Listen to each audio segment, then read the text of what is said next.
That's the process. I want to talk about how you designed those, and I've asked Jackson Brownfield, who's Vice President of Specialized Operations Services, who's installed these systems, and you can tell us how many you've installed, and all the way from Sevierville north to south. So, Jackson, share with us.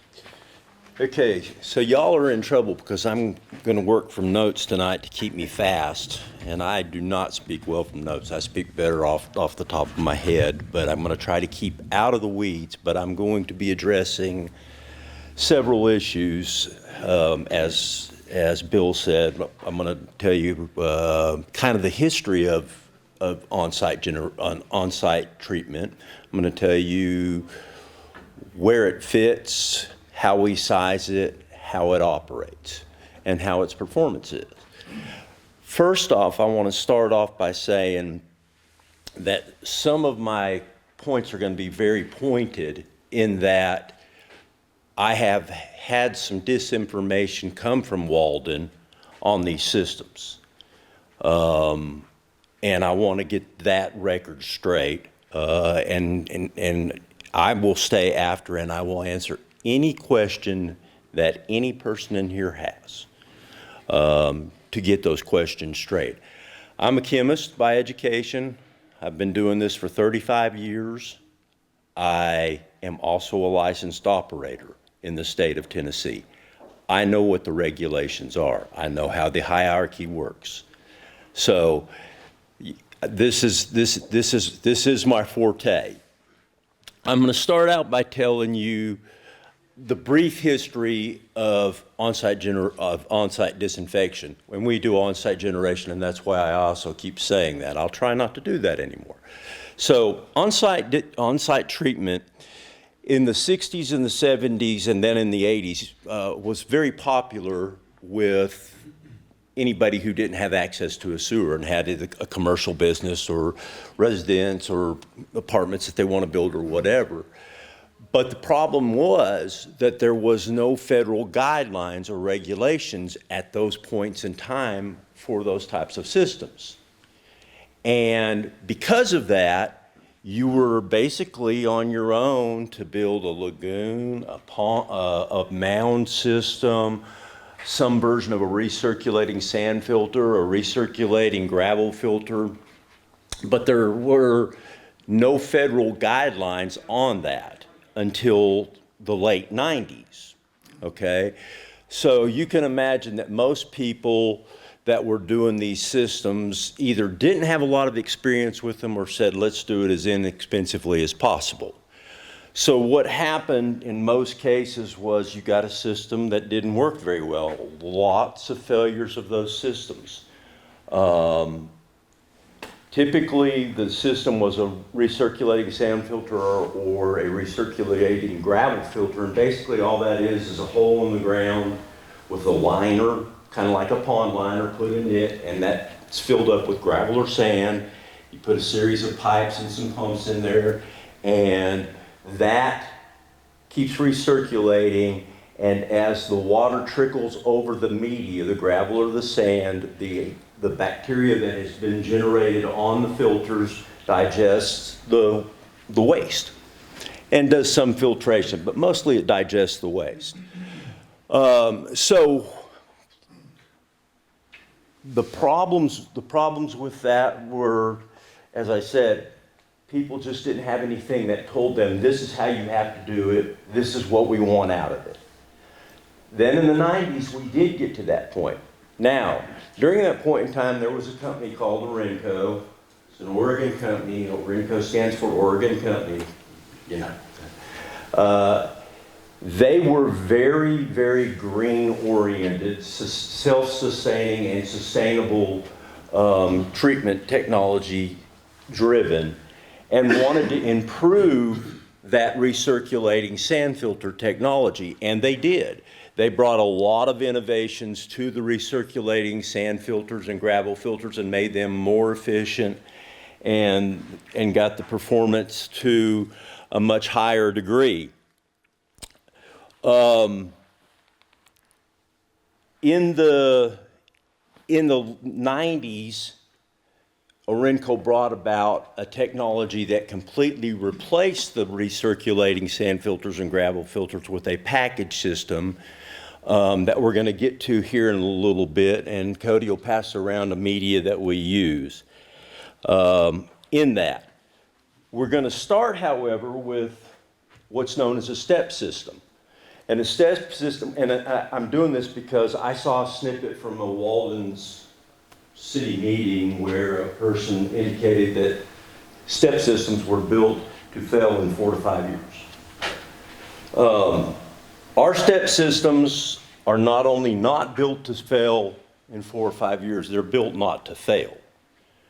And by that I mean we use only materials that will last as long as they are possibly made to last, that aren't going to be affected by corrosion, and that not only are going to live long lives, and I'm going to point out the lives that they'll live, but also will do a great job of doing primary treatment, because after all, a step system is nothing but a septic tank, a watertight septic tank, and that's very important you understand right now because I'm going to build on that, but it's a watertight septic tank. We're not worried about the water getting out of the septic tank.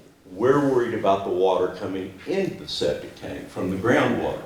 Because if that water comes into the septic tank, that additional water doesn't allow the settling of the septic tank to take place because it's overloaded.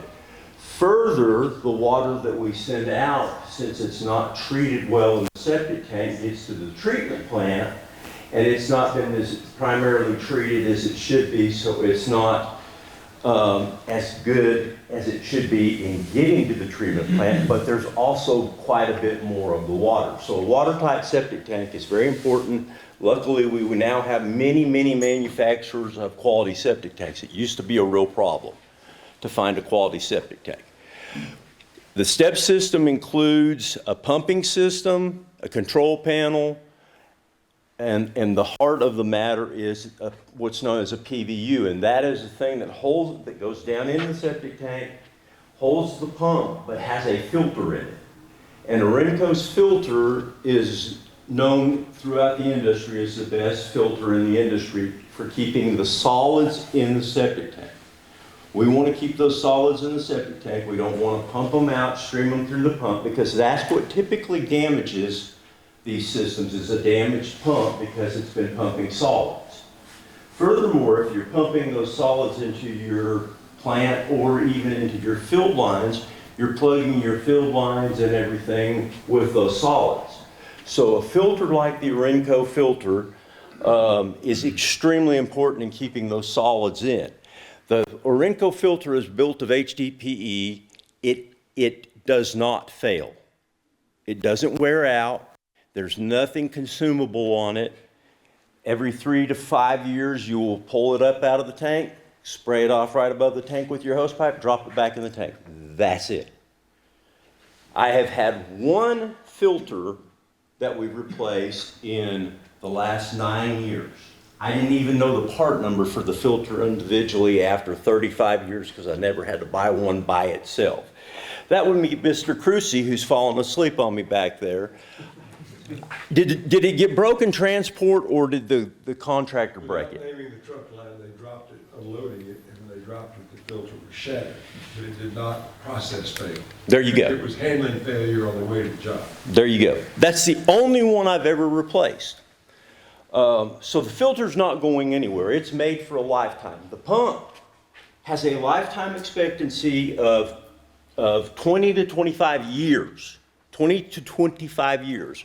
Our warranty is 5 years as a standard and 10 years if you want to add $25 to it. If we were designing to fail in 4 to 5 years, that's certainly a very bad approach that we're taking to warranty longer than we're planning on it operating. So that's number one.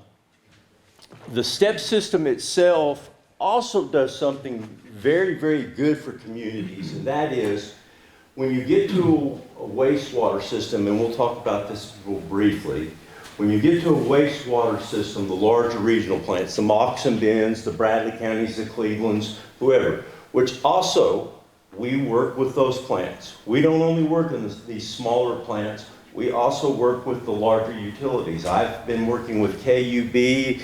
I had the complete disinfection and control system at the Moccasin Bend wastewater plant for years. So I'm on both sides of this business. The large plants have a problem in that because of what they have to do, they're highly mechanized.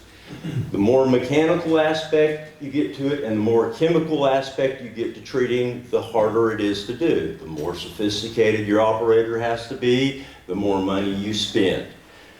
So that's one thing that you're trying to avoid with these small systems. The other is the fact that when you get to a city like Chattanooga or Cleveland, and it doesn't even have to be that big, you start talking about miles and miles of collection system. And those miles and miles of collection system are normally fairly large pipe, lots of it gravity. They have a problem with what's known as I&I. Mr. Urban can, I think, will agree with me here. He and I have never met, but I think he will agree with me here. I&I is the worst problem there is for wastewater treatment. And according to the American Society of Engineers, it is as well, and I'll give you a stat on that in a minute. But what happens is when all that water from the ground gets into the piping, it goes to the plant, and that plant that was designed, let's just take a plant and a number. That plant was designed for 10 million gallons because they knew how many homes and businesses there were and what the demands were. So they developed that plant for 10 million gallons. But because of I&I and during big rain events and river crossings and all these kinds of things that happen, suddenly they get 20 million gallons.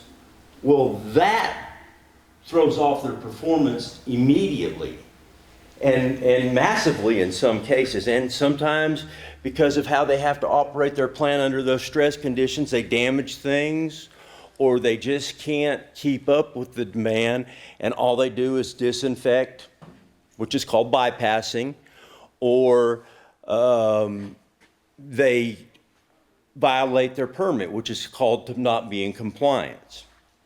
So the little step system that I'm talking about runs at very small pipelines, and because we're treating from the area right around the plant, so instead of miles and miles of pipe, we got hundreds of yards of pipe at most.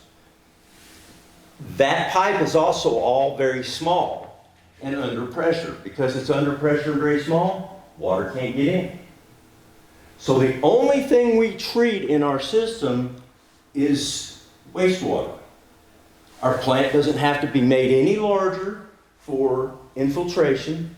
It doesn't have to get super sophisticated to handle all of those things. So we can keep it simple, small, and keep our costs down on it, which is very important.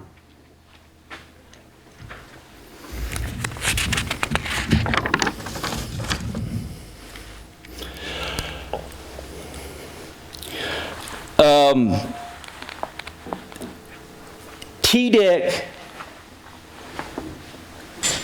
says currently that 1 in 5 of the regional plants in the state of Tennessee, and by regional I mean the large plant, the Moccasin Bend, the Bradley County, or even the smaller but regional plants for an area like Polk County or somewhere like that that's got a small plant. A regional plant with a large collection system has the plant failure rate, not failure rate, but the non-compliance rate is 1 in 5. The near failure rate is 1 in 5. Now there's two things at play here. One is in the comments that I heard from that city hall meeting was failure. There's really not a failure, a continuing failure. If a plant fails, truly fails, it can no longer receive water. Or if it receives water, they have to pump and haul it to another plant to have it treated. You can't have a failed plant treating water. It's not a long-term allowance by TDEC, is it, sir? Okay, so with that in mind, we're not talking about failures. We're talking about being out of compliance. And out of compliance can mean anything on a big plant, anything. Bar screen down, flow meter problems, clarifier problems, any of their big process problems, it can mean that. On our smaller systems, because they're simplistic, it can mean something as simple as they haven't mowed the drip fields recently enough, and the state said we want you to mow your drip fields. That's called out of compliance. Now, does that make a difference in the treatment of the water? Absolutely not. So you can be out of compliance in a lot of ways, but you can only fail in a very, very tight way, and there are very, very few failures of any type of plant in this state. So the use of the word failure is pretty much a non-factor in the world of wastewater. You can be out of compliance, and you take care of that completely. Jack just left. Jack had a pump go down. He had a replacement pump on hand. He put it in. He was out of compliance, but not failed for a couple hours. He didn't put out wastewater that was bad to any streams. He didn't affect anybody. But he reports that. And the operators report that. That's an out of compliance. Did Jack put out wastewater that was bad? Did he affect anybody? Absolutely not. So, I don't want you to get hung on this whole failed thing. I have never had one of my plants fail. I've never had pump and haul, never had it shut down. Every one of my plants that have been put in, as far as I know, are still running, and some of those are 30 years. This one right here, 25 years old, sitting on the side of the little river, trout stream. If that thing was failing and we were allowing water to run out of that was untreated into a trout stream, do you know how much trouble that operator would be in? Can you tell them, sir? Very much. It don't happen. Now, we might have problems with the UV bulb, which is right there. We'll replace that UV bulb. Fundamentally, what I'm saying is, these don't fail. They have parts that go out for a moment. The operator replaces it or fixes it. It'd be like you having a flat tire on your car and saying, car's failed, it's no good. I'm gonna go get me another one, leave this one on the side of the road. No, you fix the tire and you move on. That's how it works. Now, I'm gonna give you a real quick dose of how this system works, and then I'm gonna be done. I don't know if you can see this. I'm gonna put it up here on his board, get it a little closer, and so I can stand more to the You want me to side. hold it up for you? Can you all see that? If you can't, he'll hold it up here closer, but then they won't be able to see it. So what happens here is the step system that I told you about, the septic tank with the pump system in it, is sitting at each one of these houses or condominiums. It's pumping through the small lines to this big tank here, which is called a recirculation tank. Now remember, the septic tank has already done its treatment job to begin with to a large degree. We've reduced the waste by 80 to 90% in the properly designed septic tank. 80 to 90% it's already been reduced. Now, we bring that into this recirculation tank. The recirculation tank sends it to these treatment pods right here, these green boxes. You're going to send a piece, he's going to send a piece of the actual media that we use in these systems around. If you look at this box right here, you can see that white area. That's curtains of this media that you're feeling, big curtains. They hang from the top to the bottom, and it's full of them, and they're individual curtains. There's a pipe here, pipe here, pipe here, pipe here with sprayers that spray the wastewater over that media. That media is specially made. That media is not an accident.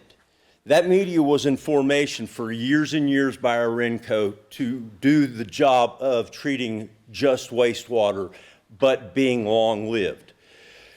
I do not know nor does Orenco know what the life expectancy of that media is, because we've not had to replace any media that wasn't destroyed by just some randomly stupid act. We've had some campgrounds where somebody poured some kind of chemical cleaner down and damaged it. We've had a couple of schools, now I'm talking 55,000 installations, where they used some kind of cleaners that damaged it. Those are the only two types of locations that we've ever seen a media. I have over 100 applications on residences alone and on schools. I've only replaced the media on one system, and they chose to do it because they were a school in Warren County, and they said, we just like to do it during the summer to make sure that it's 10 years old now and we don't want to have a problem during the school year sometimes. So we're going to just replace the media. That was it. I said, you don't have to, because there's a pretty good cost with it. They said, no, we don't care. We just want to be sure it never has a problem during the school year. Never replaced another piece of media in any of our systems. Some of our systems like this are 30 years old and still running. In fact, that one now has pods right here because it was just recently expanded. It's doing that good a job. They could build more buildings and expand that system. So we hit this recirculation tank, we spray on our media.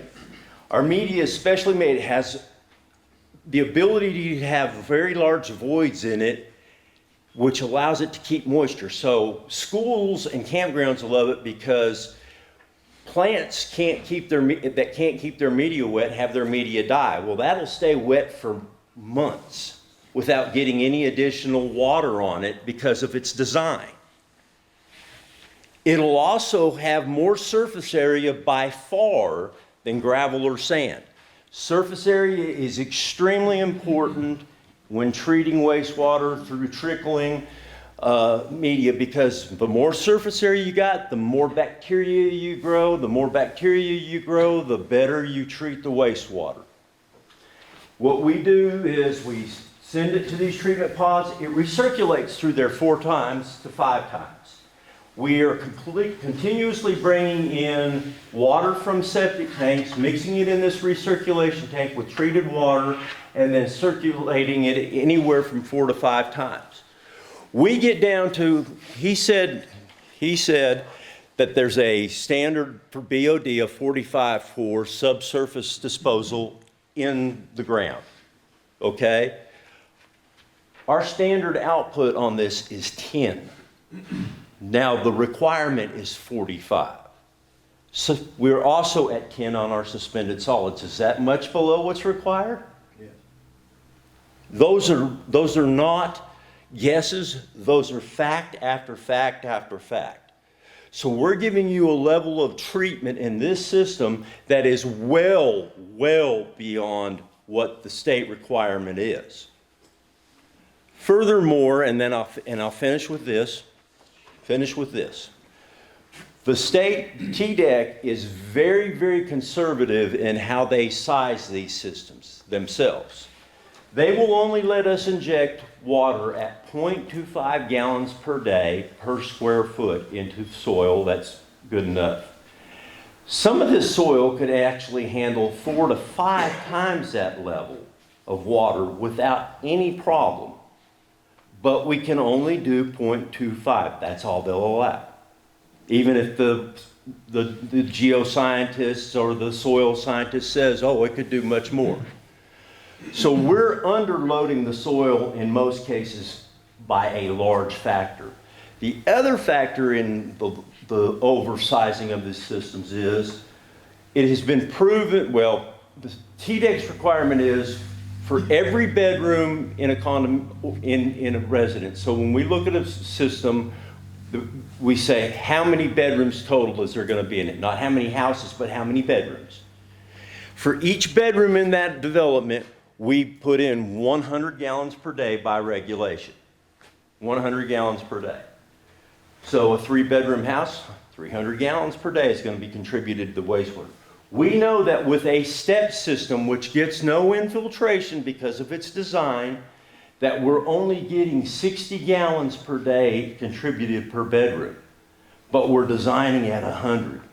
So again, massive conservative numbers in our sizing of these systems. So what I'm telling you is we don't have failures.